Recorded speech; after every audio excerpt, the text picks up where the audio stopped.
देखिए बच्चों, अब क्वेश्चन नंबर 3 है ना। दो ही केस निकल सकते हैं अपने पास में, चेक करना है अपन को कौन सा वाला केस रहेगा। ध्यान दीजिए, सबको पहले कहां पे लेके आऊं मैं? 0 डिग्री सेंटीग्रेड पे ले आऊंगा सबको, 0 डिग्री सेंटीग्रेड के जल पर। इसको अगर मैं 0 डिग्री सेंटीग्रेड के जल पर लेके आता हूं तो 0 डिग्री सेंटीग्रेड के जल पर लाने में क्या केवल अवस्था परिवर्तन हो रही है क्या? तापमान में कोई परिवर्तन नहीं हो रहा है क्या? अगर तापमान में परिवर्तन नहीं हो रहा है तो उष्मा की मात्रा Q required is equal to क्या लिख देना चाहिए मुझे? MLF लिख देना चाहिए क्या? यानी कि 10 मल्टीप्लाइड बाई 80 लिख दूं क्या? यानी कितना हो जाएगा ये? 800 कैलोरी हो जाएगा क्या? इधर देखिए Q गिवन। अब पहले 1 ग्राम वाष्प है, 1 ग्राम वाष्प है, कहां पर है? 100 डिग्री सेंटीग्रेड पर। अब 100 डिग्री सेंटीग्रेड से अगर कम तो नहीं हो सकता ना वाष्प का तापमान, पहले किसमें परिवर्तित होगी? जल में। 100 डिग्री सेंटीग्रेड क्वथनांक बिंदु है, डायरेक्ट तापमान कम नहीं हो सकता, पहले किसमें परिवर्तित होगी? जल में परिवर्तित होगी। तो अगर इसको पहले अपन जल में परिवर्तित करते हैं, 100 डिग्री सेंटीग्रेड जल,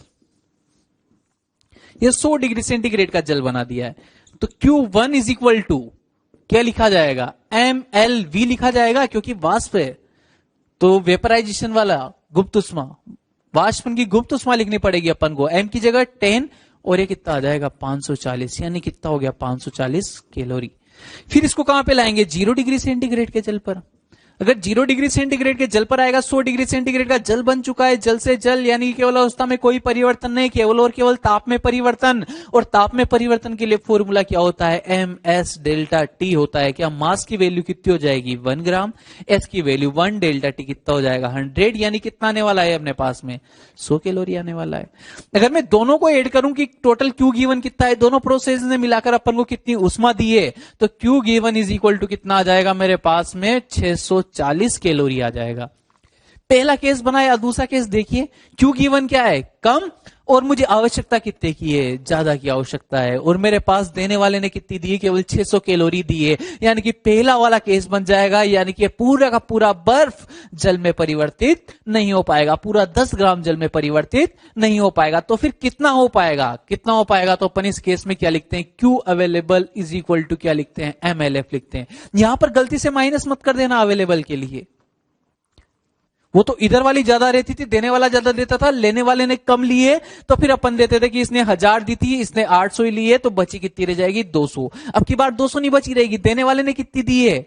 640, और इधर कितनी चाहिए? 800। तो बचने का तो सवाल ही पैदा नहीं होता। चाहिए कितनी? 800। देने वाला कितना दे रहा है? 640, तो बचने का सवाल ही पैदा नहीं होता, तो माइनस करने की जरूरत नहीं। अपन ये देखेंगे कि इस प्रक्रम को पूरा करने के लिए अपने पास उपलब्ध उष्माई कितनी है? केवल 640 ही है। तो 640 से प्रोसेस किस हद तक पूरा हो पाएगा? कितने ग्राम बर्फ पिघल पाएगी, ये अपन को देखना है केवल।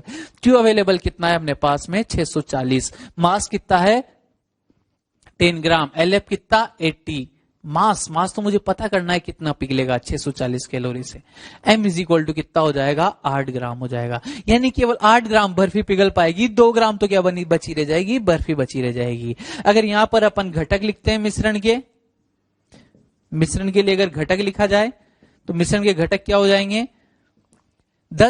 1 ग्राम तो इधर से आएगा और 8 ग्राम इधर से, यानी कितना हो जाएगा? 9 ग्राम तो क्या हो जाएगा? जल, प्लस 2 ग्राम क्या हो जाएगी? बर्फ हो जाएगी। और जब भी जल और बर्फ का मिश्रण रहेगा तो तापमान कितना रहेगा? 0 डिग्री सेंटीग्रेड रहेगा। यहां तक इसमें कोई किसी को डाउट नहीं होना चाहिए। पहले नंबर वाला केस था, पहले नंबर वाले केस में देने वाले ने जितनी उष्मा दी है, अवेलेबल ही केवल अपने पास इतनी है, ज्यादा की जरूरत थी तो अपन ने देखा कि अवेलेबल ही 640 है, तो उससे अपन मास की वैल्यू निकाल लेते हैं कितना ग्राम पिघल पाएगा। तो 8 ग्राम पिघला था और 1 ग्राम जल इधर से, यानी कि 9 ग्राम जल हो गया, और बाकी 2 ग्राम क्या बची रहेगी? बर्फ ही बची रहेगी। देखिए बच्चों, नेक्स्ट क्वेश्चन नंबर अवे 4 है अपने मिक्स करने वाला, मिक्सचर का क्वेश्चन नंबर 4। सबसे पहले दोनों को कहां पे ले आऊं मैं? 0 डिग्री सेंटीग्रेड के जल पर ले आऊं। अब की बार जो बर्फ है -20 डिग्री सेंटीग्रेड वाली, तो डायरेक्ट जल थोड़ी बनेगा, पहले कहां पे आना चाहिए? 0 डिग्री सेंटीग्रेड की बर्फ पर आना चाहिए, तब जाके उसका गलनांक बिंदु आएगा। तो अगर इसको मैं लेके आता हूं यहां से 0 डिग्री सेंटीग्रेड की बर्फ पर, और फिर 0 डिग्री सेंटीग्रेड की बर्फ से कहां पर आएंगे अपन? 0 डिग्री सेंटीग्रेड के जल पे आ जाएंगे। ध्यान दीजिए, अगर यहां पर मुझे लिखना हो तो Q1 इज इक्वल टू क्या लिख दू? MS डेल्टा T लिख दू क्या? MS डेल्टा T, तापमान बढ़ रहा है केवल। मास कितना? 10। S की वैल्यू 1/2 होती है बर्फ के लिए, डेल्टा T कितना हो जाएगा? 20 हो जाएगा। यानी कि ये आ जाएगा अपने पास में 100 कैलोरी। कितना आ जाएगा 100 कैलोरी ms डेल्टा टी से। अब इसको अगर कन्वर्ट करेंगे तो Q2 इज इक्वल टू अवस्था परिवर्तन हो रहा है केवल, यानी कि mLF लिख दिया जाए केवल। मास कितना है 10, LF की वैल्यू 80, यानी कितना हो जाएगा 800 कैलोरी हो जाएगा। अगर दोनों की बात करें तो Q रिक्वायर्ड टोटल कितना हो चुका है अपने पास में, Q required is equal to कितना आ चुका है 900 calorie. Q required is equal to कितना आ चुका है अपने पास में 900 कैलोरी आ चुका है। अब देने वाला कितनी हीट दे रहा है अपन को, कितनी उष्मा दे रहा है, ये अपन चेक करते हैं, ध्यान दीजिए। कहां पे लेके आऊंगा, 0 डिग्री सेंटीग्रेड के जल पर डायरेक्ट आ जाएगा, कोई अवस्था परिवर्तन की जरूरत नहीं है। यहां पे भी जल ही लाना है, पहले से ही क्या है जले अवस्था परिवर्तन होगा नहीं, केवल और केवल ताप परिवर्तित करना है। ms डेल्टा टी लिख दिया जाए, Q given is equal to क्या लिख दूं मैं ms डेल्टा टी लिख देता हूं। अगर ms डेल्टा टी लिखेंगे तो मास कितना हो जाएगा 40, s की वैल्यू कितनी हो जाएगी 1, डेल्टा टी कितना हो जाएगा 30, यानी कितना आ जाएगा 1200 कैलोरी आ जाएगा क्या। Q given is equal to कितना 1200। रिक्वायर्ड कितना है केवल 900 है, देने वाले ने उष्मा ज्यादा दी है, आवश्यकता मुझे कम की है, तो यानी कि उष्मा मेरे पास बची हुई रहेगी। और Q सेस कैसे निकाला जाता है हमेशा, Q सेस इज इक्वल टू क्या कर दिया जाएगा Q given minus Q required. देने वाले ने ज्यादा दी है और काम में कम आई है मेरे, यानी कि उसमें बची हुई रह जाएगी। इस केस में उसमें बची हुई रहती है, और कैसे निकाली जाती है Q given minus Q required, यानी कि 1200 माइनस 900, यानी कितनी आ जाएगी 300 कैलोरी उसमें मेरे पास बची रह जाएगी। ये भी 0 डिग्री सेंटीग्रेड का जल, ये भी 0 डिग्री सेंटीग्रेड का जल, पूरे मेरे पास टोटल 0 डिग्री सेंटीग्रेड का जल कितने ग्राम हो चुका है 40, और प्लस 10 कितना ग्राम 50 ग्राम 0 डिग्री सेंटीग्रेड का जल मेरे पास मिश्रण में अभी पड़ा हुआ है 50 डिग्री 0 डिग्री सेंटीग्रेड का 50 ग्राम जल। और उष्मा अभी भी कितनी बची हुई है 300 कैलोरी उष्मा अभी भी बची हुई है। अब जो 300 कैलोरी उष्मा बची हुई है वो पूरे मिश्रण जो 0 डिग्री सेंटीग्रेड का जल है पूरा 50 ग्राम, इस पूरे 50 ग्राम का तापमान बढ़ाने का काम करेगी। तो यानी कि मैं लिख सकता हूं क्या Q सेस is equal to M mixture S delta T लिखा जा सकता है क्या। Q सेस कितना है अपने पास में टोटल 300, M मिक्सर कितना 50 ग्राम, S की वैल्यू 1, डेल्टा T यानी कि T माइनस 0, 0 से T तक बढ़ता है मान लीजिए तापमान, वो T निकालना है मुझे। तो T बराबर कितना आ जाएगा अपने पास में 6 डिग्री सेंटीग्रेड आ जाएगा, यानी कि मिश्रण का अंतिम ताप कितना रहेगा 6 डिग्री सेंटीग्रेड रहेगा। ये सेकंड नंबर वाला केस है बच्चों। देखिए बच्चों अपन कंटिन्यू ऐसी इस टाइप के क्वेश्चन कर रहे हैं, तो वही दो ही केस बनने के चांसेस रहेंगे। अब फिफ्थ वाला क्वेश्चन देखिए, सेम टाइप 40 ग्राम बर्फ और 10 ग्राम जल, दोनों को कहां पे ले आऊं 0 डिग्री सेंटीग्रेड पर। इसको अगर मैं 0 डिग्री सेंटीग्रेड पर लाऊंगा तो डायरेक्ट 0 डिग्री सेंटीग्रेड का जल तो नहीं बन सकता है, पहले 0 डिग्री सेंटीग्रेड का बर्फ आएगा, फिर अवस्था परिवर्तन होकर क्या बनेगा जल बनेगा। तो एक बार में अपन ने ताप बढ़ा दिया, कहां पर आ जाएगा 0 डिग्री सेंटीग्रेड की बर्फ पर। यहां से अगर मैं Q1 इज इक्वल टू लिखना चाहूं तो MS डेल्टा T हो जाएगा। मास कितना है 10 ग्राम, S की वैल्यू 1/2 बर्फ के लिए, और ये 40 यानी कितना आ जाएगा है 200 कैलोरी। 0 डिग्री सेंटीग्रेड की बर्फ बताइए अब 0 डिग्री सेंटीग्रेड के जल पर चली जाएगी, 0 डिग्री सेंटीग्रेड के जल पर चली जाएगी। 0 डिग्री सेंटीग्रेड के जल पर अगर ये जा रही है तो क्या मैं MLF लिख दूं, Q2 is equal to MLF, Q2 is equal to MLF। Q M की वैल्यू कितनी हो जाएगी 10, LF की वैल्यू 80, यानी कि कितना हो जाएगा 800 कैलोरी हो जाएगा। इधर वाले को देखिए, डायरेक्ट जल है तो जल में लाना है 0 डिग्री सेंटीग्रेड के जल में, अवस्था में कोई परिवर्तन नहीं करना, केवल और केवल ताप में परिवर्तन होगा। 40 डिग्री सेंटीग्रेड का जल कहां पर आ जाएगा डायरेक्ट 0 डिग्री सेंटीग्रेड के जल पर ला सकते हैं इसको। तो Q इज इक्वल टू क्या लिख दिया जाएगा, Q given is equal to MS delta T लिख दूं क्या मैं। मास कितना है 10, S की वैल्यू 1, डेल्टा T 40, यानी कितना हो जाएगा 400 कैलोरी हो जाएगा क्या। ध्यान दीजिए देने वाले ने उष्मा कितनी दी है 400 कैलोरी दी है, और उस 400 कैलोरी उष्मा से मुझे अब की बार केवल एक ही प्रोसेस नहीं करना है, केवल बर्फ नहीं पिघलाना है। अब की बार मुझे क्या करना है, पहले -40 डिग्री सेंटीग्रेड की बर्फ को तो कहां पर लाना है 0 डिग्री सेंटीग्रेड की बर्फ पर, और फिर 0 डिग्री सेंटीग्रेड की बर्फ को कहां पर लाना है 0 डिग्री सेंटीग्रेड के जल पर। दो प्रोसेस के लिए मुझे उष्मा की आवश्यकता है, 200 प्रथम के लिए और 800 दूसरे प्रक्रम के लिए। अगर मैं इसको 0 डिग्री सेंटीग्रेड पर लाता हूं तो Q रिक्वायर्ड मेरे पास कितना हो जाएगा total, Q required is equal to कितना हो जाएगा अपने पास में 1000 कैलोरी हो जाएगा, लेकिन देने वाले ने कितनी दी है? 400 दी है, यानी कि उसमें देने वाले ने कम दिए, यानी कि दोनों प्रक्रम पूरे नहीं हो सकते। तो मैं एक एक चेक करूंगा कि पहला प्रक्रम पूरा हो रहा है नहीं हो रहा है, फिर दूसरा प्रक्रम चेक करेंगे। पहला प्रक्रम के लिए आवश्यकता कितने की है? 200 की। देने वाले ने कितनी दी है? 400, यानी कि यह प्रक्रम तो पूरा हो जाएगा। अब 400 में से 200 तो पहले प्रक्रम में खत्म हो गई। इस वाले प्रक्रम के लिए बर्फ को पिघलाने के लिए केवल कितनी ऊष्मा बचेगी अपने पास? 400 में से 200 तो यही खत्म हो गई, केवल कितनी बचेगी? 200 ही बचेगी। देने वाले ने दी 400, पहले प्रक्रम में काम में आ गई 200, तो दूसरे प्रक्रम के लिए कितनी बचेगी? केवल 200 ही बचेगी, जबकि दूसरे प्रक्रम के लिए चाहिए कितनी मुझे? 800 चाहिए। तो ध्यान दीजिए, दूसरे प्रक्रम के लिए बर्फ को पिघलाने के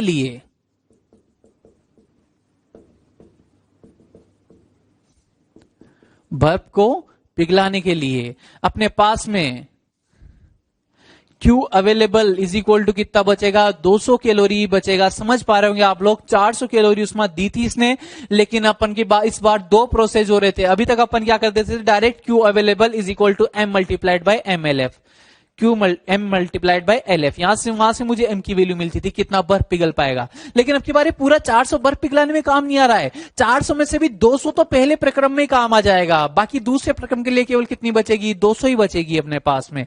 तो Q available is equal to 200 calorie, और Q available is equal to मैं क्या लिख दूं? MLF लिख दूं। क्या Q अवेलेबल कितना है? 200, मास कितना है मुझे पता करना है कितना पिघलेगा, और LF की वैल्यू कितनी? 80। M इज इक्वल टू कितना आ जाएगा? 2.5 ग्राम, यानी कि 2.5 ग्राम ही यहां से क्या मिल पाएगी मुझे? बर्फ जल मिल पाएगा। 2.5 ग्राम में पिघल पाएगा, बाकी 7.5 ग्राम क्या बचा रहेगा? बर्फ मेरे पास बचा रहेगा। इतना ही पिघला है, और 10 ग्राम जल इधर से आ गया। तो अगर मैं घटक लिखना चाहूं इसके, तो घटक कितना हो जाएगा? 12.5 ग्राम तो जल प्लस 7.5 ग्राम बर्फ, और मिश्रण का ताप कितना रहेगा? 0 डिग्री सेंटीग्रेड। ये पूरा मिश्रण कहां पर रहेगा? 0 डिग्री सेंटीग्रेड तापमान पर रहेगा, क्योंकि बर्फ प्लस पानी का मिश्रण है। देखिए बच्चों, एक मिक्सिंग करने वाला क्वेश्चन और देख लेते हैं अपन। क्या दे रखा है? 10 ग्राम बर्फ 0 डिग्री सेंटीग्रेड पर, 2 ग्राम वाष्प 100 डिग्री सेंटीग्रेड पर। सबसे पहले क्या मैं दोनों को 0 डिग्री सेंटीग्रेड के जल पर ले आऊं क्या? अगर दोनों को मैं 0 डिग्री सेंटीग्रेड के जल पर लाता हूं, तो अब की बार 0 डिग्री सेंटीग्रेड पर है, बर्फ पहले कहां पर है? 0 डिग्री सेंटीग्रेड पर। यानी कि इसको अब डायरेक्ट क्या हो जाएगा? डायरेक्ट अवस्था परिवर्तन होगा, पहले से गलनांक बिंदु पर ही है। तो अपन लिख सकते हैं, अगर इसको 0 डिग्री सेंटीग्रेड के जल पर मुझे लाना है, तो Q required is equal to क्या रहेगा? तो Q required is equal to अपने पास में क्या रहने वाला है? MLF। मास कितना है? 10, LF की वैल्यू 80, यानी कितना हो जाएगा? ये 800 कैलोरी। इसको लाइए। अब 2 ग्राम वाष्प है 100 डिग्री सेंटीग्रेड की। 100 डिग्री सेंटीग्रेड की वाष्प का तापमान कम नहीं हो सकता, क्वथनांक बिंदु पर है, पहले किसमें परिवर्तित होगी? जल में। 0 से 100 डिग्री सेंटीग्रेड तक अवस्था क्या रहती है? जल ही रहती है। तो अगर 100 से 99 मुझे करना है, तो पहले इसको जल बनाना पड़ेगा। तो इसको पहले कहां पे लाएंगे? 100 डिग्री सेंटीग्रेड के जल पर, और फिर जो 100 डिग्री सेंटीग्रेड का जल रहेगा, वो 100 डिग्री सेंटीग्रेड का जल कहां पर आएगा? 0 डिग्री सेंटीग्रेड के जल पर आ जाएगा। Q गिवन 2 पार्ट में रहेगी। Q1 इज इक्वल टू, बोलिए, केवल अवस्था परिवर्तन हो रहा है, MLV कर दिया जाए, वाष्पन की गुप्त ऊष्मा। मास कितना है? 2, MLV की वैल्यू 540, यानी कितना हो जाएगा? 1080 ग्राम हो जाएगा। क्या 1080 कैलोरी हो जाएगा कि ऊष्मा की मात्रा। दूसरे वाले प्रोसेस में देखिए, दूसरे वाले प्रोसेस के लिए MS डेल्टा टी कर दिया जाए। Q2 is equal to MS delta T. Mass कितना? 2 ग्राम, S की वैल्यू 1, डेल्टा टी 100, यानी कितना हो जाएगा? 200 कैलोरी हो जाएगा। क्या यहां से अगर Q गिवन देखा जाए, तो Q given is equal to total कितना आ जाएगा? 1280 कैलोरी आ जाएगा। यानी कि देने वाला अपन को ऊष्मा कितनी दे रहा है? 1280 कैलोरी दे रहा है, जबकि अपन को आवश्यकता केवल कितने की है? 800 की है। समझ पा रहे होंगे आप लोग मेरे बात को। अब यहां पर जो है पूरा जल अपने पास में आ चुका है, पूरा जल अपने पास में आ चुका है। ये क्या काम करेगा? जो ऊष्मा बची हुई रहेगी वो क्या काम करेगी? पूरे इस जल का मिश्रण का तापमान बढ़ाने की कोशिश करेगी। तो अगर पूरे मिश्रण का तापमान, तो यहां से अपन लिख सकते हैं क्या? Q शेष is equal to Q given minus Q required. Q given कितना है? 1280। क्यू रिक्वायर्ड कितना है, केवल 800। देने वाले ने उष्मा ज्यादा दे दी और लेने वाले ने उष्मा कम ली है, यानी कि बची हुई रहेगी। आवश्यकता कितनी थी, प्रोसेस पूरा हो गया, 800 काम में ले ली। देने वाले ने कितनी दी, 1280 दे दी और 800 ही काम में ली, यानी कि बची हुई रहेगी अपने पास कुछ ना कुछ, यानी कितनी उष्मा बची रहेगी, 480 कैलोरी उष्मा अपने पास बची हुई रहेगी। अब ये पूरा 0 डिग्री सेंटीग्रेड जल का मिश्रण बन चुका है, क्योंकि देने वाले ने उष्मा ज्यादा दी थी, ये प्रक्रम तो पूरा हो ही गया 800 कैलोरी में ही। अब कितनी बची हुई है, 480, तो वह पूरे जल के मिश्रण का तापमान बढ़ाने का प्रयास करेगी। तो क्यू सेस इज इक्वल टू क्या लिख सकते हैं अपन, क्यू सेस is equal to M mixture S delta T.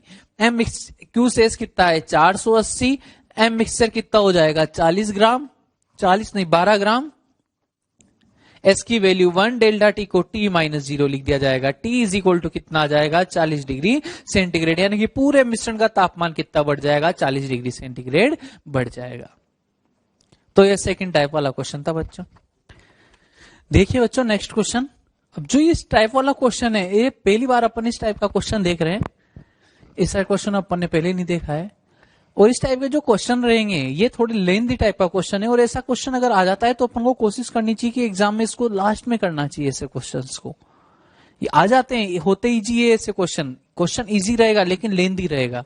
तो देखिए सबसे पहले क्या करना है, अपन को पता है समान द्रव्यमान के 3 द्रवों को मिला रहे हैं। समान द्रव्यमान के 3 द्रवों को अगर मैं मिला रहा हूं तो क्या अपन जब भी 2 द्रवों को मिलाते हैं, 3 समान द्रव्यमान के द्रव है, द्रव्यमान तीनों के समान है, एम एम एम, नाम क्या है ए बी सी, तापमान क्या है 10 20 30 डिग्री सेंटीग्रेड। सबसे पहले ए और बी को मिलाया, जब ए और बी को मिलाया तो मिश्रण का ताप, यानी कि इन दोनों को मिलाया तो मिश्रण का ताप कितना है अपने पास में, 14 डिग्री सेंटीग्रेड। और जब बी और सी को मिलाया तो इन दोनों को मिलाने पर मिश्रण का ताप कितना आया, 22 डिग्री सेंटीग्रेड। तो अपन से पूछा गया कि अगर मैं ए और सी को मिलाते अपन तो उनका मिश्रण का ताप कितना आता। 2 रिजल्ट अपन को दे रखे, 2 मिश्रण के रिजल्ट अपन को दे रखे, तीसरा मिश्रण का रिजल्ट अपन से पूछा गया है। तो जिन 2 के रिजल्ट दे रखे हैं वहां से जो भी चीजें अपन को मिल सकती है वो देख ली जाए। तो सबसे पहले किसको मिला है अपन ने, ए प्लस बी को।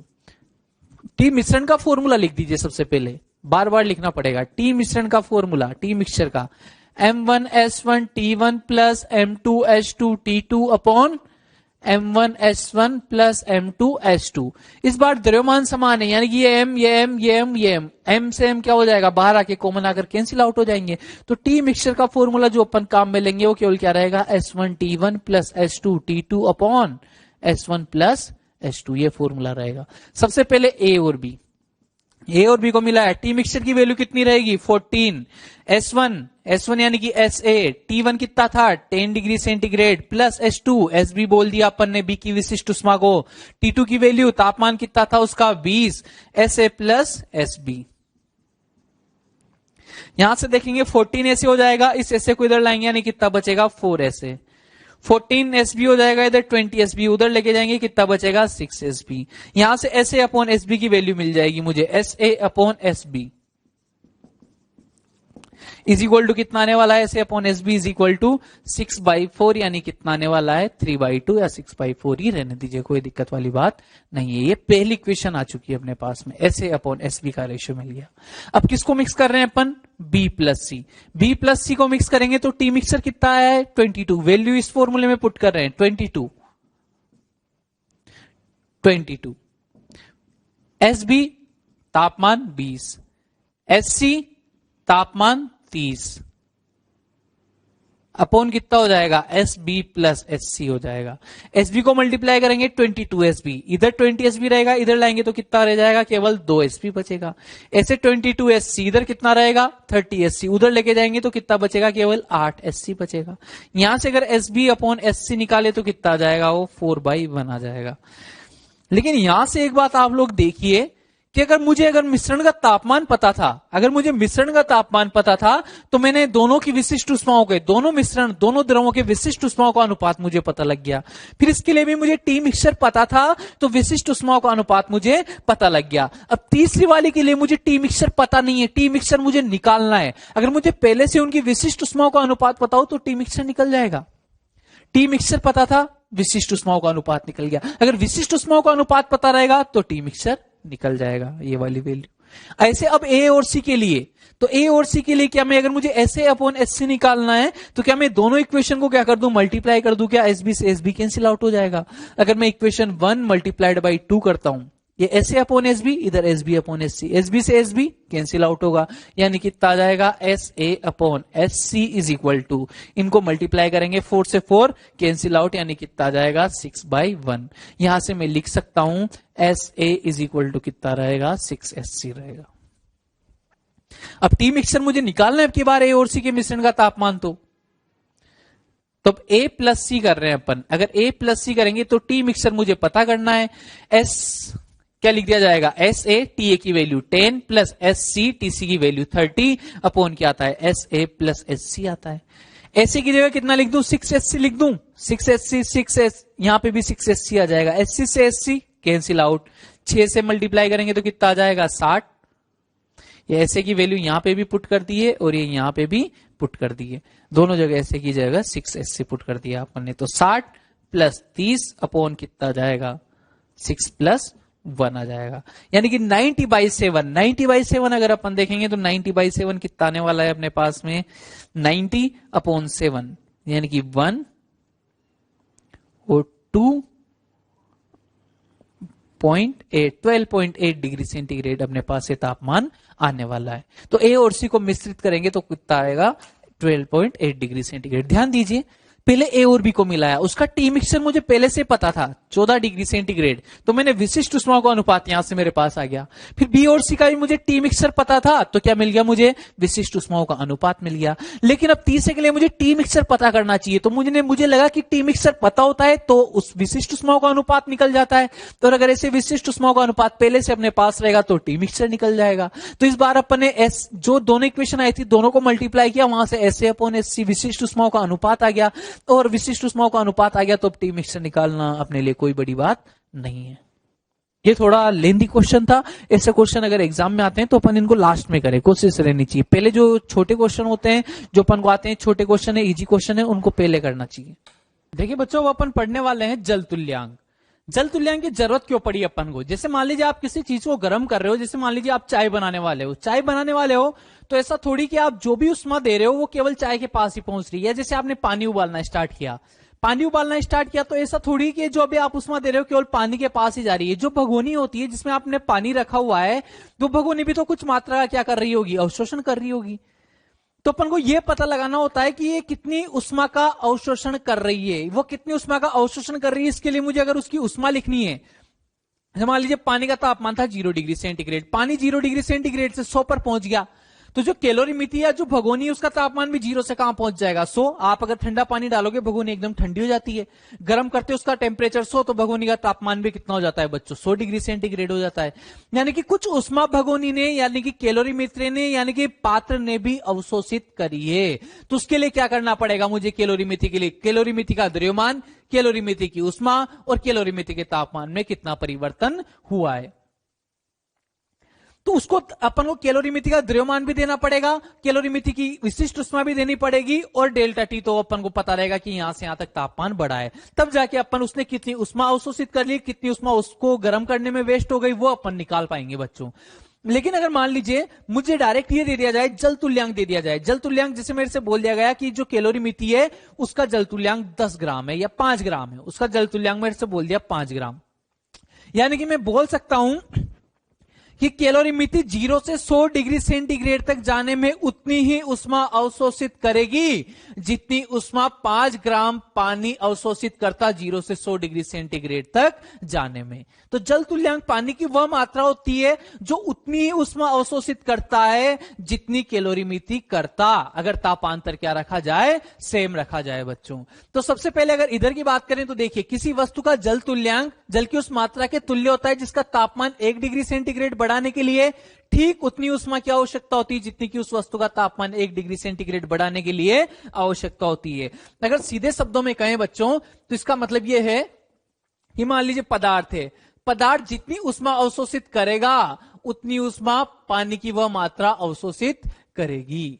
यह लिखना चाहता हूं मैं, क्या लिखना चाहता हूं मैं कि जैसे मान लीजिए भगोनी थी, भगोनी ने कितनी उष्मा अवशोषित करी होगी, मैं बोल दूं जल तुल्यांक उसका कितना है 5, तो ठीक उसने उतनी उष्मा अवशोषित करी होगी जितने 5 ग्राम जल ने अवशोषित करी होगी समान तापांतर के लिए। तापांतर समान करने के लिए मैं दोनों का तापांतर कितना कर दूंगा, 1-1 कर दूंगा। ये एम एस डेल्टा टी, इधर क्या आ जाएगा, पानी है तो इसको क्या लिख दूंगा, M W S W delta T. मैं चाहता हूं तापांतर समान रहे, और समान तापांतर को मैंने क्या बोल दिया कि दोनों के लिए मैं क्या कर देता हूं, 1 होना चाहिए, समान होना चाहिए दोनों के लिए। तो इस चीज को अपन क्या बोलते हैं कि ये पानी की, अब यहां पर पानी का वह द्रव्यमान, पानी का वह द्रव्यमान, पानी की वह मात्रा जो समान उष्मा अवशोषित करती, इसी को क्या बोला जाता है बच्चों, जल तुल्यांक बोला जाता है। इसी को क्या बोला जाता है, जल तुल्यांक बोला जाता है। तो डेल्टा टी अगर मैंने दोनों के लिए समान कर दिया है बच्चों, डेल्टा टी अगर मैंने दोनों के लिए समान कर दिया है तो कितना आ जाएगा यहां से, M S is equal to M W S W, M W S W.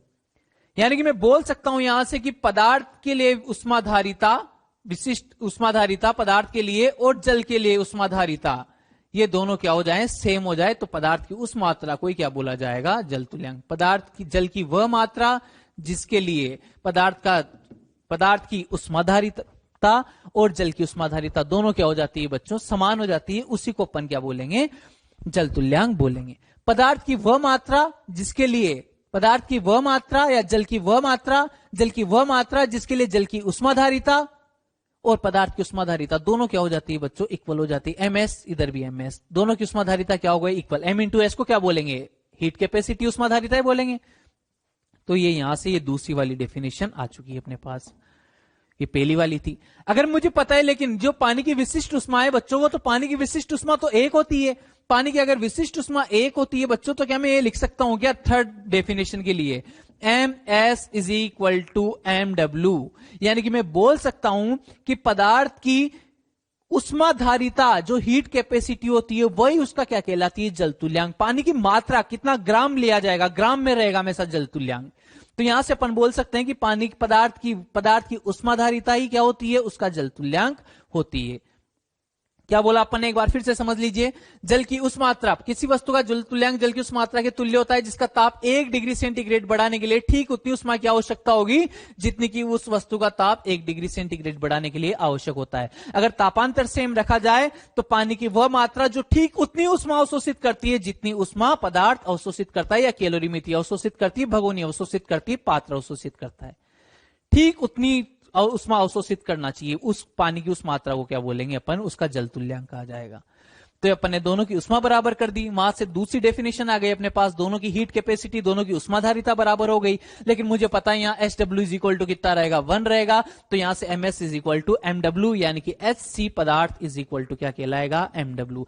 यानी कि पदार्थ की उष्माधारिता है उसका क्या कहलाती है बच्चों, जल तुल्यांक कहलाती है। दूसरी डेफिनेशन, वस्तु की उष्माधारिता के समान उष्माधारिता वाले जल की मात्रा, ये जल की वह मात्रा जिसके लिए जल की उष्माधारिता और पदार्थ की उष्माधारिता बराबर हो जाती है, उसी को क्या कहा जाएगा, वस्तु का जल तुल्यांक कहा जाएगा।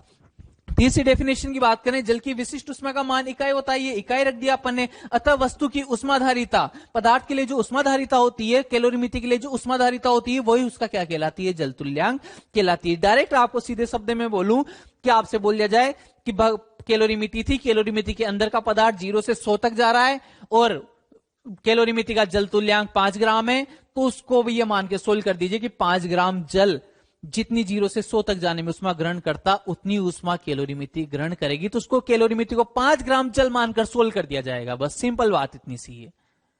वो बोलेगा उसका जल तुल्यांक, कैलोरीमीटर का जल तुल्यांक 20 ग्राम है, तो उसको 20 ग्राम जल मानकर सोल्व कर दिया जाएगा।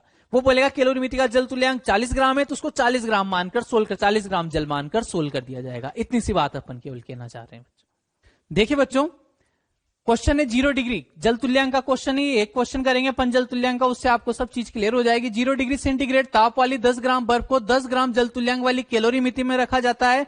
पानी को वाष्पित करने के लिए संपूर्ण निकाय को दी गई उष्मा। सबसे पहले तो मैं देखता हूं कि एक तो कैलोरीमीटर है, और कैलोरीमीटर के में क्या रखा हुआ है, अंदर जो रखा हुआ है वो क्या है, 10 ग्राम बर्फ है। अब अगर मैंने जैसे 10 ग्राम बर्फ रखी होगी 0 डिग्री सेंटीग्रेड वाली, तो ये कैलोरीमीटर का तापमान भी कितना हो गया होगा, 0 डिग्री सेंटीग्रेड हो गया होगा कैलोरीमीटर का तापमान भी। जैसे अगर ठंडा दूध डाल देते हो आप भगोनी में, तो भगोनी भी क्या हो जाती है, ठंडी हो जाती है, सेम दूध के बराबर टेम्परेचर की हो जाती है।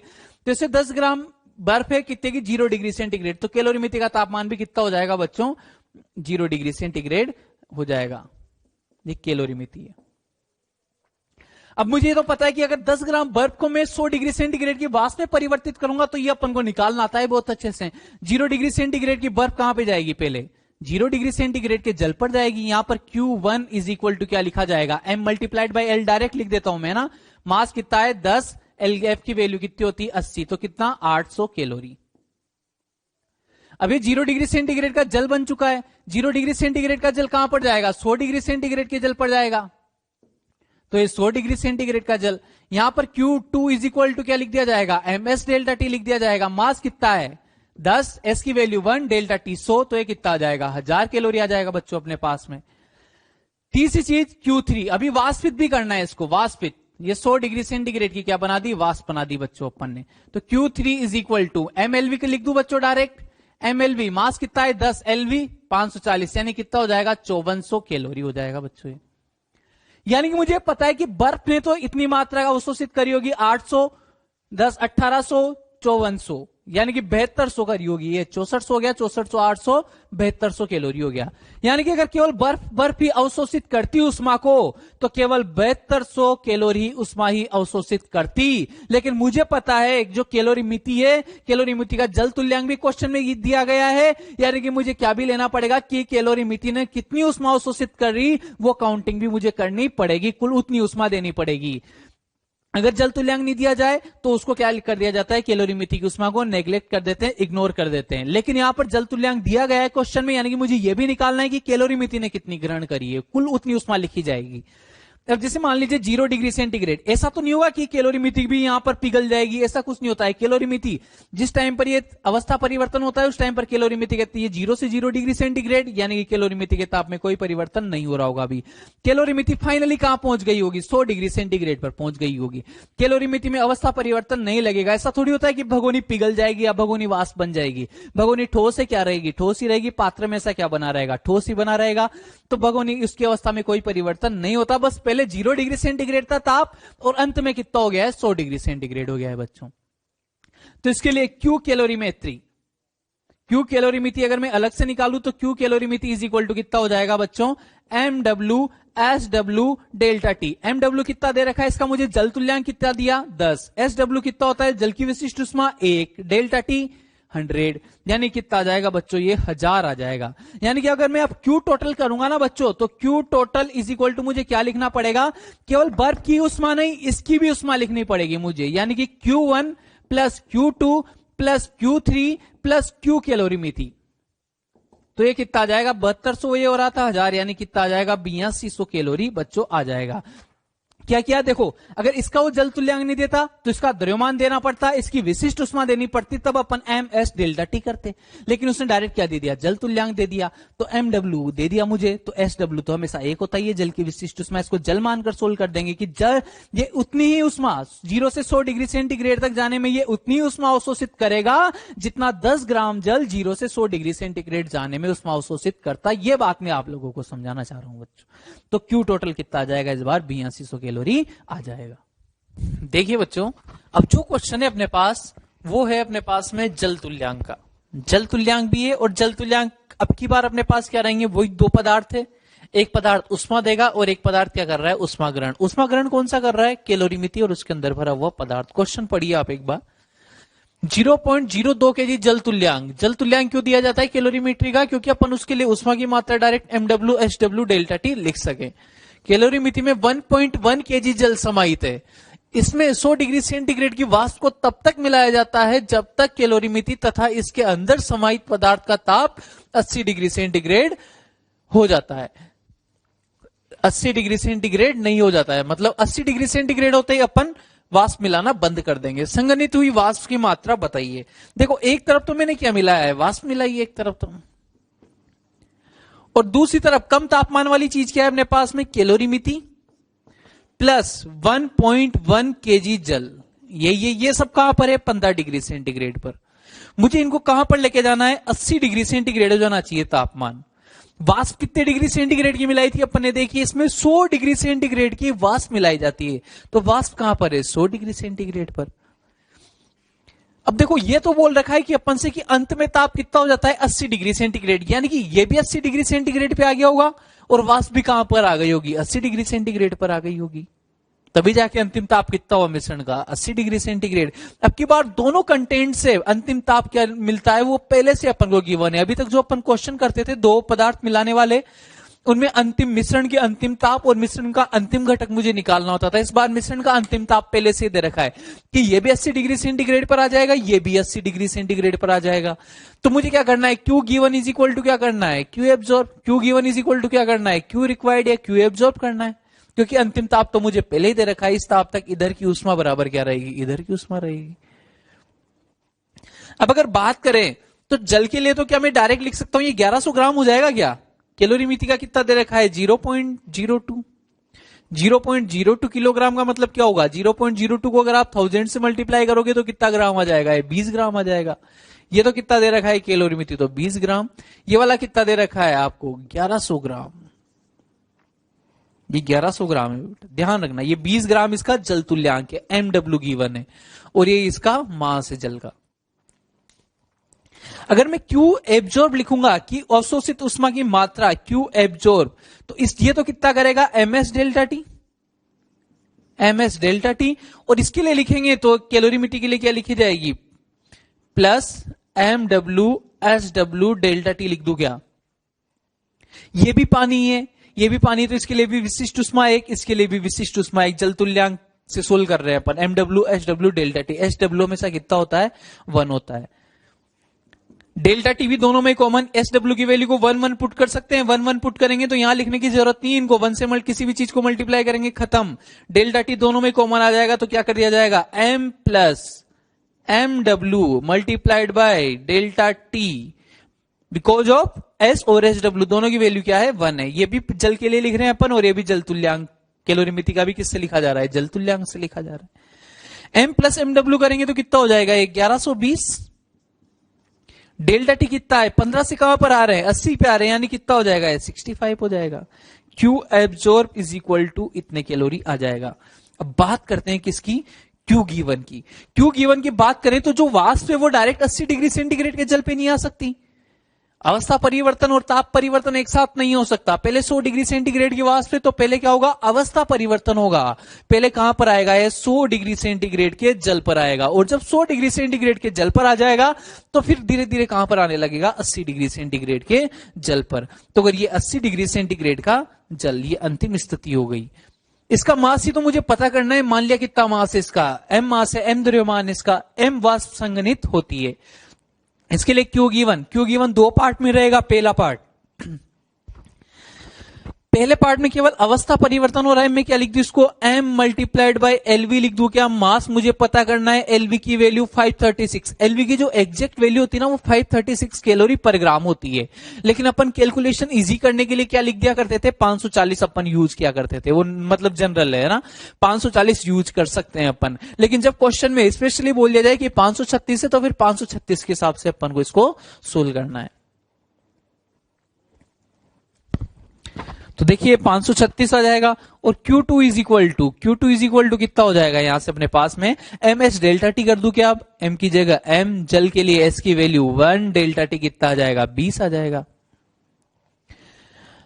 और फिर भी अगर आप लेना चाहो तो मतलब एग्जैक्ट वैल्यू बताने के लिए मैंने ये वाली वैल्यू यूज करी, बाकी आप 540 से इसको सोल्व कर सकते हो, लेकिन जब क्वेश्चन में दे दिया जाता है कि 536 होती है तो फिर 536 से अपन को यूज करनी है। अब देखो इनको ऐड करें 536 M, ये कितना हो जाएगा 20 M, तो Q गिवन टोटल अपने पास में कितना आ जाएगा 556 M कैलोरी आ जाएगा क्या। और मैं जानता हूं कि Q given is equal to क्या होगा, Q एब्जॉर्ब होगा। यहां से लिख दूं क्या मैं, Q given is equal to Q absorb. बोलिए Q गिवन कितना आ रहा है अपने पास में 556 M, और Q एब्जॉर्ब कितना आ रहा है अपने पास में 1120 मल्टीप्लाइड बाई 65। यहां से M की वैल्यू निकालोगे तो कितना आ जाएगा 130 ग्राम आ जाएगा। यानी कि अपन बोल सकते हैं कि वाष्प की कितनी मात्रा संघनित हुई है, केवल 130 ग्राम मात्रा संघनित हुई है। एक बार फिर से समझ लीजिए बच्चों, जल तुल्यांक कैलोरीमेट्री का जल तुल्यांक भी पता था, और ये 1.1 kg जल अपन को उसके अंदर दे रखा था। यानी कैलोरीमेट्री किसकी तरह व्यवहार करेगी, 20 ग्राम जल की तरह। 20 ग्राम जल ये रहा और 1100 ग्राम जल ये रहा, तो टोटल कितना हो जाएगा 1120 ग्राम जल, डेल्टा टी, एस की वैल्यू 1 और डेल्टा टी कितना हो जाएगा 65। जो वाष्प उसका द्रव्यमान m मान लिया, अपन को पता है मिश्रण का अंतिम ताप 80 डिग्री सेंटीग्रेड रहना है, इसको 80 डिग्री सेंटीग्रेड पर लाए, ये वाला पूरा पार्ट Q गिवन हो जाएगा। पहले से अगर अंतिम ताप मुझे दे रखा है, इस बार हमेशा क्या पूछा जाता था कि मिश्रण का अंतिम ताप और अंतिम घटक बताइए। इस बार पहले से मिश्रण का अंतिम ताप दे रखा है, तो वहां तक दोनों को लाए और दोनों के लिए Q given is equal to Q absorb कर दिया।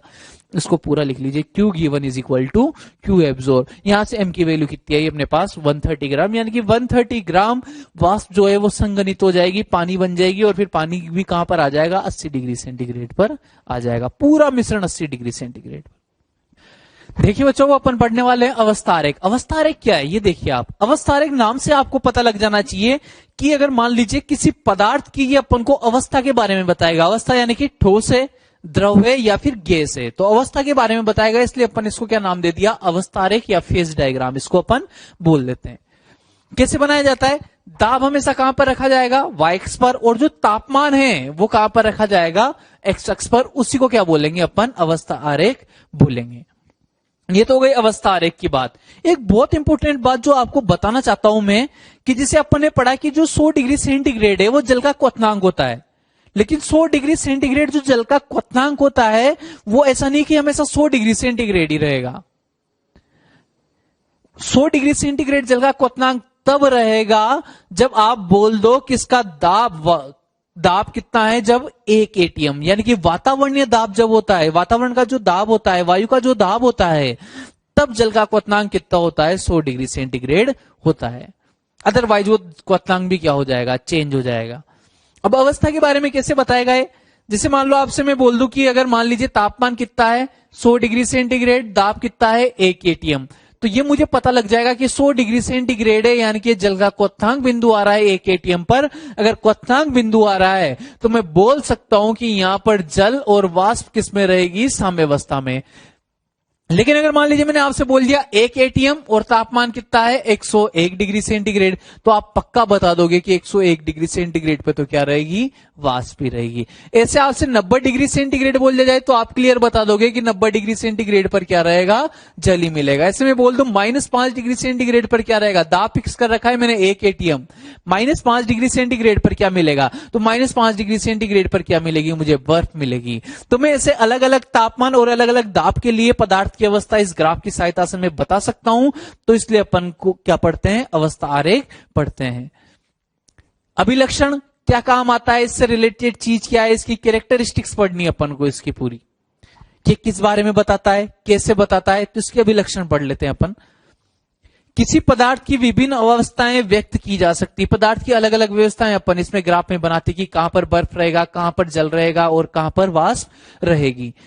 जो एक क्षेत्र आएगा वो एक अवस्था को प्रदर्शित करेगा, और अगर वक्र आ रहा है यानी कि कोई ग्राफ आ रहा है, कोई लाइन टाइप की आ रही, रेखा टाइप की, तो किसको प्रदर्शित करेगी, दो अवस्थाओं के मध्य साम्यावस्था को। जिससे मान लीजिए एक बिंदु आया, ये रेखा है, इस रेखा पर आपने बोल दिया कि ये 100 डिग्री सेंटीग्रेड ताप है और ये 1 atm प्रेशर है, यानी कि मैं बोल सकता हूं कि ये क्वथनांक बिंदु आ रहा है, क्वथनांक बिंदु आ रहा है, यानी कि दो अवस्थाएं किसमें रहेगी, साम्यावस्था में। और फिर अगर कोई बिंदु आ जाता है ग्राफ में, तो यानी कि तीनों अवस्थाओं के मध्य क्या रहेगी, साम्यावस्था रहेगी। लेकिन ये चीज अभी अपन ग्राफ बनाने के बाद में समझेंगे। ये भी देख रहे हैं अपन किससे क्या क्या बता सकते हैं, ये पॉइंट फिर से आपको मैं क्लियर करूंगा।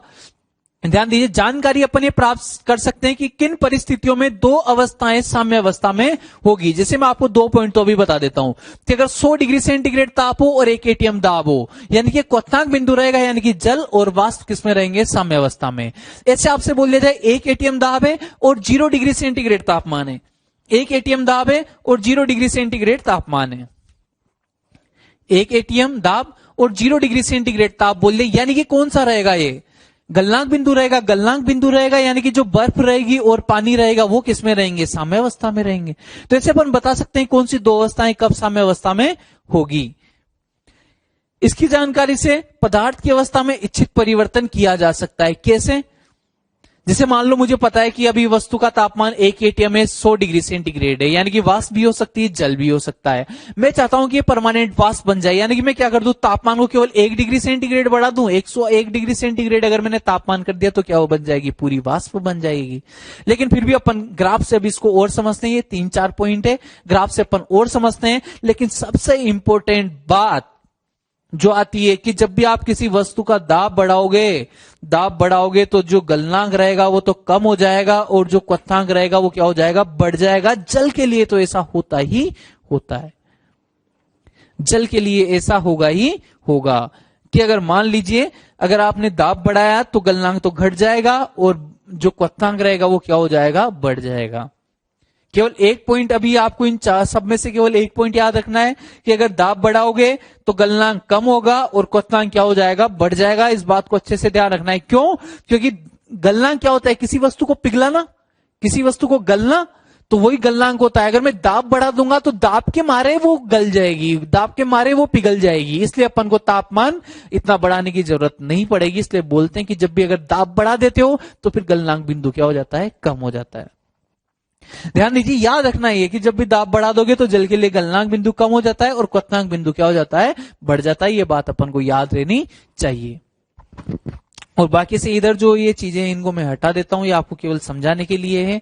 आपको ये याद रखनी है कैरेक्टरिस्टिक्स, और कैरेक्टरिस्टिक्स अपन ग्राफ बनाने के बाद फिर एक बार और अच्छे से इनको समझने वाले हैं। ये पॉइंट्स आपको लिख लेने, नोट कर लेने। और अब अपन ग्राफ पर चल रहे हैं कि अवस्था आरेख बनेगा कैसा, किस टाइप से अवस्था आरेख बनने वाला है। देखिए बच्चों, वो अपन जल के लिए अवस्था आरेख बना रहे हैं। जल के लिए अगर अवस्था आरेख बना रहे हैं तो अपन को जल की भिन्न भिन्न अवस्थाएं मिलेगी, ठोस अवस्था, द्रव अवस्था, वाष्प अवस्था। किस दाब और किस ताप पर कौन सी अवस्था होती है वो अपन को अवस्था आरेख के हिसाब से पता लगेगा। ये कौन सी एक्स है, दाब वाली एक्स। और कितना होता है दाब, किलो पास्कल। किलो पास्कल में लिखेंगे अपन इधर दाब को। जो ताप दे रखा है वो किस में दे रखा है, केवल और केवल डिग्री सेंटीग्रेड में दे रखा है। तो इधर वाले एक्सिस पर ताप किस में चलेगा, डिग्री सेंटीग्रेड में। मैं सबसे पहले कुछ चीजें आपको क्लियर कर देता हूं। कुछ चीजें क्लियर करने वाली जो है वो ये है कि जैसे आप 1 एटीएम दाब लिखते हो तो 1 एटीएम दाब को ही क्या लिखते हो आप, 1.01 into 10 to the power 5 pascal, ऐसे कन्वर्ट किया जाता है। 1 ATM is equal to 1.01 into 10 to the power 5 pascal. अगर 10 टू द पावर 2 को इधर मल्टीप्लाई कर दूं तो ये 101 हो जाएगा। यानी कि आप बोल सकते हो कि 1 एटीएम दाब को आप क्या लिखोगे, 101 into 10 to the power 3 pascal. 10 to the power 3 pascal को क्या मैं किलो पास्कल लिख दूं क्या?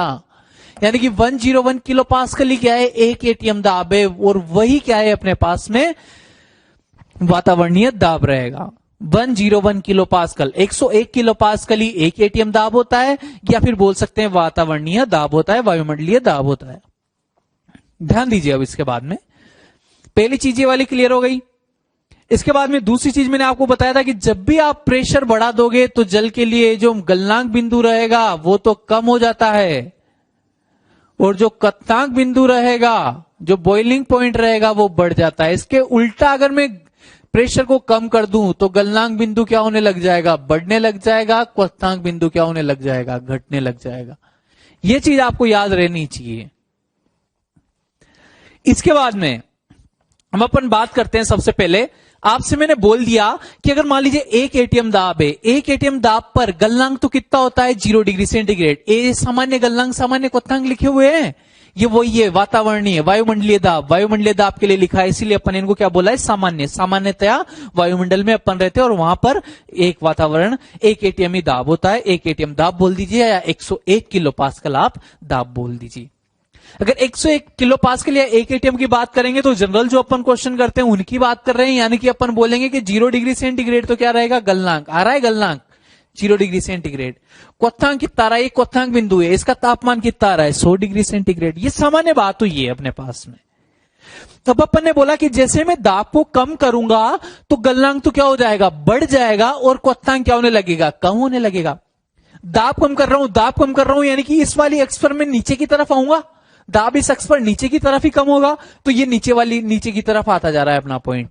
यानी कि दाब क्या करते जा रहे हैं, कम करते जा रहे हैं। अगर मैंने दाब कम किया है तो गलनांक क्या होना चाहिए, बढ़ना चाहिए क्या, तो गलनांक बढ़ते बढ़ते जब तक मैंने दाब कितना कम कर दिया, 101 किलो पास्कल से 100 kilo pascal, 10 kilo, 60 kilo pascal, 50 kilo pascal, 40 kilo pascal, 5 kilo pascal, फिर 1 किलो पास्कल, फिर और कम कर दिया, 0.61 किलो पास्कल ही रहने दिया।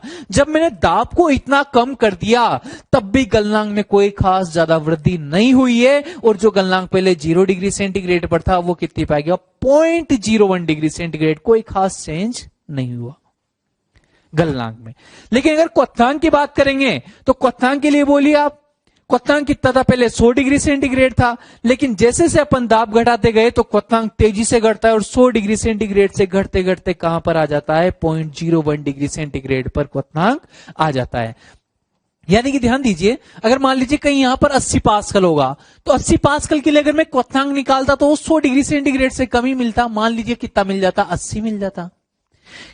यानी कि जब दाब कितना रह जाएगा, केवल 80 किलो पास्कल रह जाएगा। 80 किलो पास्कल दाब पर 80 डिग्री सेंटीग्रेड पर ही क्या बनने लग जाएगी, वाष्प बनने लग जाएगी। यानी कि जब 80 किलो पास्कल दाब होगा तो जल का क्वथनांक घटकर कितना रह चुका होगा, 80 डिग्री सेंटीग्रेड रह चुका होगा, और 80 डिग्री सेंटीग्रेड पर ही मुझे क्या मिल जाएगी, वाष्प मिल जाएगी। यानी कि अगर मैं कहना चाहूं तो इस लाइन पर जितने भी बिंदु आ रहे हैं ये क्वथनांक की तो है, मैं दाब कम करता जा रहा हूं, उसके लिए अलग अलग क्वथनांक बिंदु आते जा रहे हैं। 101 किलो पास्कल पर कितना रहेगा, 100 डिग्री सेंटीग्रेड था क्वथनांक। जैसे मैंने 80 किलो पास्कल किया तो ये भी कितना रह जाएगा, मान लीजिए 80 डिग्री सेंटीग्रेड रह जाता है। तो ये अलग अलग दाब के लिए, जैसे मैं दाब कम करता जा रहा हूं तो उसके संगत अलग अलग क्वथनांक बिंदु मुझे मिलते जा रहे हैं, इसीलिए इसको क्या बोलते हैं, क्वथन वक्र। यहां पर जितने भी बिंदु है वो सब क्या रहेंगे, क्वथनांक बिंदु रहेंगे। ऐसे इधर वाले जितने भी पॉइंट रहेंगे ये सब क्या रहेंगे, गलनांक बिंदु रहेंगे। और मुझे पता है क्या कि जैसे मैं तापमान को किससे, क्वथनांक बिंदु से ज्यादा करता हूं तो अवस्था कौन सी हो जाती है, वाष्प हो जाती है। यानी कि जैसे क्वथनांक बिंदु से ताप ज्यादा करेंगे तो क्या, कौन सी अवस्था रहेगी, वाष्प अवस्था। यानी कि मैं बोल सकता हूं कि जो भी बिंदु इस रीजन में आ रहा होगा, इस वाली क्वथन रेखा के इस तरफ आ रहा होगा, वो सब में क्या रहेगा, वाष्प अवस्था रहेगी। ऐसे ये वाला गलन वक्र गलनांक है, तो गलनांक से तापमान जैसे ज्यादा होगा अवस्था कौन सी आ जाएगी, द्रव आ जाएगी। गलनांक से कम ताप पर कौन सी अवस्था रहेगी, ठोस अवस्था रहेगी। सपोज एक बहुत शानदार तरीके से आप लोग समझिए इसको, जैसे मैं आपको बोल दूं कि इसका जो तापमान है, वस्तु का तापमान, आपने बोल दिया कि वस्तु का तापमान तो है 80 डिग्री सेंटीग्रेड। वस्तु का तापमान कितना है, 80 डिग्री सेंटीग्रेड, और जो उसका दाब है वो कितना है, 101 किलो पास्कल, यानी कि 1 एटीएम है। दाब बोला मैंने कितना, 101 किलो पास्कल, यानी कि 1 एटीएम, ये वाला दाब होगा। तापमान कितना बोल दिया, 100 नहीं बोला मैंने, कितना बोल दिया, 80 बोल दिया। तो यहां से एक तापमान तो 80 डिग्री सेंटीग्रेड और दाब कितना हो गया, 101 किलो पास्कल। अगर इन दोनों को मिलाऊं तो बिंदु कहां आएगा, यहां कहीं आएगा, यहां कहीं आएगा। यानी कि कौन सी अवस्था रहेगी, द्रव अवस्था ही रहेगी उसकी। यानी कि जो बिंदु अपन ने मिलाया था वो कहां पर आ रहा है, द्रव क्षेत्र में आ रहा है, यानी कि यहां पर कौन सी अवस्था रहेगी, द्रव अवस्था। दूसरा एग्जाम्पल ऐसे समझिए, जैसे मैं आपसे बोल दूं कि दाब कितना रहने वाला है इसका, 101 किलो पास्कल, और जो तापमान रहने वाला है वो कितना रहने वाला है, 102 डिग्री सेंटीग्रेड। ये 101 किलो पास्कल, 102 डिग्री सेंटीग्रेड, यही कहीं होगा। दोनों को मिलाएंगे तो बिंदु इधर आएगा, इस वाले क्षेत्र में आ रहा है, इस लाइन के इधर वाले क्षेत्र में। यानी कौन सी अवस्था रहेगी, वाष्प अवस्था। और अपन को पता भी है 1 एटीएम पर 102 डिग्री सेंटीग्रेड पर क्या होती है, वाष्प अवस्था ही होती है। तो यानी कि अगर ये ग्राफ का आइडिया मुझे है तो मुझे एक बात जरूर पता लग गई कि मुझे अगर वस्तु का दाब और ताप पता लग जाए, H2 का मुझे दाब और ताप पता लग जाए तो मैं किसी भी समय उसकी अवस्था बता सकता हूं। जैसे सपोज एक और सुनिए, 0.61 किलो पास्कल, 0.61 किलो पास्कल मैंने आपको दाब दे दिया और तापमान दे दिया 10 डिग्री सेंटीग्रेड। 10 डिग्री सेंटीग्रेड इससे आगे होगा कहीं, दाब ये रहा, दोनों को मिलाएंगे बिंदु यहां आएगा। बिंदु यहां आ रहा है यानी कौन से क्षेत्र में आ रहा है, वाष्प वाले क्षेत्र में आ रहा है, यानी कि अवस्था कौन सी रहेगी, उसकी वाष्प अवस्था रहेगी। तो किसी भी पदार्थ की अवस्था वाष्प रहेगी, जल रहेगी, या फिर गैस रहेगी, या फिर ठोस रहेगी, ये केवल और केवल ताप पर निर्भर नहीं करता। किस पर निर्भर करता है, ताप तथा दाब के संयोजन पर निर्भर करता है, उनके कॉम्बिनेशन पर निर्भर करता है। समझ पा रहे होंगे आप लोग मेरे बात को, अलग, क्योंकि अलग अलग दाब पर क्वथनांक भी अलग अलग होते हैं और गलनांक भी क्या होते हैं, अलग अलग। तो ये वाली जो भी रेखा रहेगी, इस पर जितने भी बिंदु है सब कौन से, क्वथनांक बिंदु है। अगर क्वथनांक बिंदु है तो क्वथनांक के लिए मैं बोल सकता हूं कि क्वथनांक पर जल और वाष्प दोनों किस में रहेंगे, साम्य अवस्था में। और अगर मैं ऐसे बोल दूं, गलनांक वाली रेखा बोल दूं, तो गलनांक वाले जितने भी बिंदु रहेंगे उन पर बर्फ और पानी यानी कि ठोस और द्रव किस में रहेंगे? साम्यावस्था में रहेंगे। समझ पा रहे होंगे आप लोग मेरी बात को। और अगर इस वाली रेखा की बात कर दी जाए तो इधर ठोस है और इधर क्या है? वाष्प है। यानी कि इस वाली रेखा एडी रेखा पर ठोस और वाष्प दोनों किस में रहेंगे? साम्यावस्था में रहेंगे। ये बात कुछ बातें मैंने आपको समझाने की इसमें कोशिश करी है। लेकिन आप देखिए जो भी रेखा आ रही है, जो रेखा आ रही है, अब अपन पहले वाली कैरेक्टरिस्टिक्स की बात करते हैं। मैंने बोला था एक क्षेत्र रहेगा वो एक अवस्था को प्रदर्शित करेगा। अगर कोई बिंदु इस क्षेत्र पर आ जाता है, इस वाले क्षेत्र पर आ गया, तो फिर से वो द्रव रहेगा। अगर ऐसे मैंने ताप और दाब के संगत कोई बिंदु बनाया, वो इस वाले क्षेत्र में आ जाता है, यानी कि वो क्या रहेगा? वाष्प रहेगा।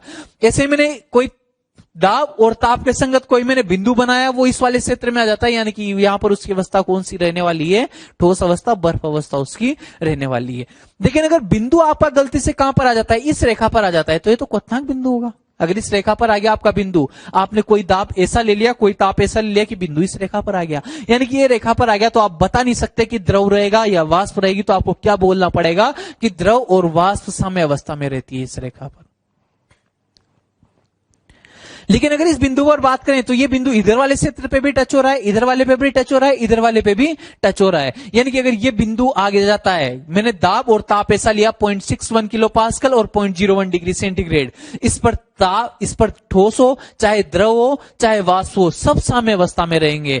यानी कि पदार्थ की कुछ मात्रा ठोस रहेगी, कुछ बर्फ रहेगी, कुछ पानी रहेगा और कुछ वाष्प भी रहेगी। अगर दाब कितना कर दिया जाए 0.61 किलो पास्कल और ताप कितना कर दिया जाए 0.01 डिग्री सेंटीग्रेड। फिर से कैरेक्टरिस्टिक्स की अभिलक्षण की मैं बात करता हूं। एक क्षेत्र पर आ जाता है कोई बिंदु, तो पदार्थ की एक अवस्था को बताएगा। अगर एक रेखा पर आ जाता है, वक्र पर आ जाता है, वक्र पर आ जाता है, तो एक साथ दो अवस्थाओं की साम्य अवस्थाओं को वो प्रदर्शित करेगा। लेकिन अगर बिंदु पर आ जाता है तो वो एक साथ तीन अवस्थाओं की साम्य अवस्था को प्रदर्शित करेगा। ये बात अपन वहां पर अभिलक्षण में कहना चाह रहे थे।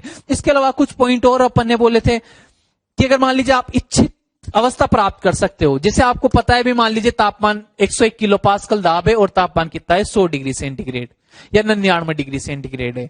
आप चाहते हो कि अभी द्रव अवस्था रहेगी, 99 डिग्री सेंटीग्रेड यहां पर आएगा। आप चाहते हो कि वाष्प बनानी है आपको, तो तुरंत आपको पता रहेगा कि अगर मैं जैसे 99 में से अगर इसको 101 डिग्री सेंटीग्रेड कर दूंगा तो क्या बन जाएगी? वाष्प बन जाएगी। तो आपको इस ग्राफ की सहायता से आपकी जो इच्छित अवस्था है उसको आप प्राप्त कर सकते हो। आपको इस ग्राफ की जानकारी होनी चाहिए। तो एक ग्राफ को पढ़ने का तरीका था, क्षेत्र रहेगा यानी कि एक अवस्था को प्रदर्शित करेगा, रेखा रहेगी यानी कि दो अवस्थाओं की साम्य अवस्था को प्रदर्शित करेगी, बिंदु रहेगा यानी कि तीन अवस्थाओं की साम्य अवस्था को प्रदर्शित करेगा। ये गलनांक वाली रेखा थी। गलनांक वाली रेखा पर ठोस और द्रव यानी कि बर्फ और जल ही किसमें होते हैं? साम्य अवस्था में होते हैं। और अगर क्वथन वक्र की बात की जाए, क्वथनांक बिंदुओं की बात की जाए, तो वहां पर द्रव और वाष्प साम्य अवस्था में होते हैं। इसकी बात करते हैं इस वाली लाइन की। लास्ट पॉइंट जो इस ग्राफ से रिलेटेड मैं आप लोगों को समझाने वाला हूं, बहुत ही ध्यान से सुनिए, बहुत ध्यान से समझिए। गलनांक वो बिंदु होगा जहां पर वाष्प ठोस किस में बदल जाता है? जल में। बर्फ किस में बदल जाती है? जल में। और ये क्वथनांक क्या होता है? जहां पर जल किस में बदल जाता है? वाष्प में। मैंने धीरे धीरे दाब को इतना कम किया कि गलनांक बढ़ते बढ़ते कहां तक आ गया? गलनांक बढ़ते बढ़ते 0.01 तक। क्वथनांक भी कहां पर आ गया? बढ़ते बढ़ते घटते घटते 0.01 डिग्री सेंटीग्रेड पर आ गया। यानी कि अब गलनांक और क्वथनांक क्या हो चुके हैं? सेम बिंदु पर आ चुके हैं। पहले तो क्या होता था, आप 0 डिग्री सेंटीग्रेड की आपने बर्फ ली, उसको पहले पिघलाओगे, फिर उसका क्वथनांक कहां पर आएगा? 100 डिग्री सेंटीग्रेड पर, तब जाके वाष्प बनेगी। पर अब 0.01 डिग्री सेंटीग्रेड पर ही गलनांक है और वहीं पर क्वथनांक है। तो जैसे बर्फ पिघलती है, पिघलते ही उसका क्वथनांक भी वहीं का वहीं है, यानी कि वो जल बनने के साथ साथ ही क्या भी बन जाती है? वाष्प भी बन जाती है। यानी कि इसलिए इसको क्या बोलते हैं अपन? त्रिक बिंदु बोलते हैं। और ये वाली एडी रेखा हो गई। अब अगर मैं दाब और कम कर दूं तो अब क्या हो जाएगा? जो क्वथनांक है वो क्या हो जाएगा? घट जाएगा। किससे घट जाएगा? गलनांक से घट जाएगा। यानी कि अब की बार बर्फ पिघलने के पहले डायरेक्ट क्या बनेगी? वाष्प बनेगी, क्योंकि अब की बार क्या आ चुका है? क्वथनांक पहले आ चुका है। तो इसलिए ये वाली रेखा होती है वाष्पिम रेखा। अगर आपने दाब इतना कम कर दिया, अगर दाब आपने इतना कम कर दिया तो फिर द्रव अवस्था संभव नहीं है। द्रव अवस्था इसके ऊपर ऊपर ही रह चुकी है। अगर दाब आपने 0.61 किलो पास्कल से कम कर दिया, यानी कि अब ठोस डायरेक्ट किस में बदलेगा? वाष्प में बदलेगा। लेकिन इसके बारे में अपन को इतना ज्यादा नहीं सोचना है, बस केवल ध्यान रखना है रेखा किसको प्रदर्शित करती है? दो अवस्थाओं की साम्य अवस्था को। क्षेत्र किसको प्रदर्शित करता है? पर्सनल एक अवस्था को प्रदर्शित करता है, बिंदु एक साथ तीन अवस्थाओं को प्रदर्शित करता है, 3 अवस्थाओं की साम्य अवस्था को प्रदर्शित करता है। इसके अलावा ट्रिपल पॉइंट का डेटा अपन को याद रखना है। जो ट्रिपल पॉइंट रहेगा इनके बारे में आपको बताने की जरूरत नहीं होनी चाहिए। मैंने लिख दिया है भाप रेखा या क्वथन वक्र, या फिर भी मैं लिख देता हूं कि जैसे एसी वाली रेखा है, अगर मैं बात करूं एसी वाली रेखा की, अगर एसी वाली रेखा की बात की जाए तो क्वथन रेखा, इसको क्या बोलेंगे? क्वथन वक्र। क्वथन वक्र बोलेंगे तो क्या रहेगा? जल वाष्प साम्य। क्या बोला जाएगा? जल वाष्प का साम्य। जल और वाष्प का साम्य। इसके बाद में एबी वाली रेखा बोलिए। एबी वाली रेखा को क्या बोला जाएगा? गलन वक्र। गलन वक्र बोला जाएगा, यानी कि ठोस द्रव साम्य। और जो एडी रेखा रहेगी, एडी रेखा को तुषार भी बोल देते हैं या फिर वाष्प वक्र भी बोल देते हैं, तुषार वक्र। अपन ने बोला था कि जब अगर कोई भी बर्फ जो है, कोई भी अगर वाष्प जो है वो बिना जल में परिवर्तित हुए डायरेक्ट ठोस में परिवर्तित हो जाती है तो उसी को क्या बोला जाता है? तुषार बोला जाता है। तो एडी क्या हो जाएगा? तुषार हो जाएगा, यानी कि यहां पर वाष्प, ठोस और गैस साम्य अवस्था रहेगी। ठोस वाष्प साम्य। ये बात तो हो गई। ट्रिपल पॉइंट का डेटा जरूर याद रखना है आपको। ट्रिपल पॉइंट या त्रिक बिंदु। त्रिक बिंदु की अगर बात करें तो त्रिक बिंदु के लिए क्या ध्यान रखना है? सबसे पहले तो दाब कितना होता है। दाब के लिए अगर अपन बात करेंगे तो दाब कितना हो जाता है? ये 0.61 किलो पास्कल लिख दूं क्या? या अगर इसको पास्कल में कन्वर्ट करोगे, 0.61 किलो पास्कल लिख दिया है अपन ने। अगर इसको पास्कल में कन्वर्ट करोगे तो 10⁻³ से मल्टीप्लाई कर दूं क्या इसको? अगर 10⁻³ से मल्टीप्लाई करूंगा तो कितना आ जाएगा? 610 पास्कल आ जाएगा। 610 पास्कल को क्या मैं 6.1 इंटू 10⁻, या फिर ऐसा भी लिख सकते हैं अपन 0.61 इंटू 10⁻³ पास्कल। या फिर इसी को क्या भी लिखा जा सकता है? 4.58 mm पारे का दाब भी लिखा जा सकता है। पारे का दाब। और तापमान आपको पता है, तापमान कितना रहेगा त्रिक बिंदु का? त्रिक बिंदु के तापमान की बात करें तो 0.01 डिग्री सेंटीग्रेड या फिर 273.16 केल्विन। अपन बोलते थे कि 0 डिग्री सेंटीग्रेड किसके बराबर होता है? 273 केल्विन के, लेकिन वो 273 के बराबर नहीं होता। 0 डिग्री सेंटीग्रेड की अगर एग्जैक्ट बात की जाए तो जो 0 डिग्री सेंटीग्रेड होता है वो एक्चुअली किसके बराबर होता है? 0 डिग्री सेंटीग्रेड 273.15 केल्विन। लेकिन अपन ऑलमोस्ट इक्वल टू क्या लिख देते हैं? 273 ही लिख देते हैं। अगर तापमान 0.01 बढ़ा है, इधर भी कितना बढ़ जाएगा? 0.01 बढ़ जाएगा, यानी कितना आ जाएगा? 273.16 केल्विन या 0.01 डिग्री सेंटीग्रेड। ट्रिपल पॉइंट का डेटा आपको याद रखना है और ये मॉड्यूल में भी अपने लिखा हुआ है, लेकिन आपको याद रखना है ये वाला डेटा। देखिए बच्चों, जल का त्रिक बिंदु अपन ने याद रख लिया। जल का त्रिक बिंदु कितना होता है? 0.01 डिग्री सेंटीग्रेड और 4.58 mm पारे का दाब, या फिर बोल सकते हैं कितना रहेगा? 0.61 किलो पास्कल। ऐसे CO2 के लिए ट्रिपल पॉइंट निकालते तो कितना आता है? -56.6 डिग्री सेंटीग्रेड 5.11 ATM। ये वाला इसके लिए ट्रिपल पॉइंट, CO2 का भी ट्रिपल पॉइंट अपन को याद रखना है। दाब के साथ मेल्टिंग पॉइंट और बॉइलिंग पॉइंट में जो परिवर्तन होते हैं उनके उदाहरण अपन देखते हैं कि जैसे अपन ने बोला कि दाब कम होगा तो बॉइलिंग पॉइंट भी क्या हो जाएगा? घट जाएगा। अगर दाब कम हुआ, बॉइलिंग पॉइंट भी घट गया। और जैसे आप 30 डिग्री सेंटीग्रेड ताप वाली पानी से भरी हुई बोतल को अगर आप चंद्रमा पर ले जाते हो तो चंद्रमा पर वायुमंडल गैसें नहीं होती, वायुमंडल बहुत कम रहेगा, यानी कि वायुमंडलीय दाब लगभग क्या होता है? 0 सा होता है। तो वहां पर 30 डिग्री सेंटीग्रेड पर ही पानी उबलने लग जाएगा और उबलकर क्या बन जाएगा? वाष्प बन जाएगा। दूसरा चीज आपने सुना होगा, पहाड़ों पर खाना अच्छे से नहीं बनता है। पहाड़ों पर खाना अच्छे से नहीं बनता है, तो पहाड़ों पर खाना अच्छे से नहीं बनने का कारण क्या है? कि पहाड़ों पर जैसे अपन ऊपर जाते जाते हैं तो वायुमंडल की कमी महसूस होती है अपन को, और दाब क्या हो जाता है? कम। दाब कम तो बॉइलिंग पॉइंट भी कम। जहां पर पानी 100 डिग्री सेंटीग्रेड पर उबलता था, वहां पर अब पहाड़ों पर जाने पर कितने पर भी उबल जाएगा? 80 पर ही उबल जाएगा। और मुझे पता है कि जैसे पानी उबलने लग जाता है, क्वथनांक बिंदु आ जाता है, तो तापमान बढ़ना क्या हो जाता है? बंद हो जाता है। पहले पूरा पानी किसमें बदलता है? वाष्प पे बदलता है। मैं यहां पर खाना बनाता हूं तो तापमान मेरा 100 डिग्री सेंटीग्रेड तक जाता है वस्तु का, फिर उसके बाद पानी उबलने लगता है। वहां पर 80 डिग्री सेंटीग्रेड पर ही उबलने लग गया, यानी कि 80 डिग्री सेंटीग्रेड पर ही तापमान रुक गया। तो वहां पर खाने को 80 डिग्री सेंटीग्रेड में पकना पड़ेगा, यहां पर खाना कितने में पकता है, 100 डिग्री सेंटीग्रेड में। ऐसे आपको याद होगा प्रेशर कुकर में खाना जल्दी पकता है, क्यों? क्योंकि वहां पर जो दाब होता है, दाब 1 एटीएम की बजाय भी उससे भी डबल हो जाता है, 2 एटीएम 3 एटीएम ऐसे हो जाता है। तो जो क्वथनांक है, क्वथनांक की वैल्यू 100 डिग्री सेंटीग्रेड से बढ़कर 150 हो जाती है। तो 150 तक तापमान इजीली बढ़ा सकते हैं अपन। तो 150 तक अगर 150 तापमान पर खाना पकाएंगे तो वो बहुत इजी पक जाएगा, इसलिए कुकर में खाना क्या हो जाता है, इजीली पक जाता है। तो बच्चों ये वाला जो पार्ट था अपना ऊष्मा वाला पार्ट, ये कंप्लीट हो चुका है। अब अपन पढ़ेंगे ऊष्मा स्थानांतरण की विधियां।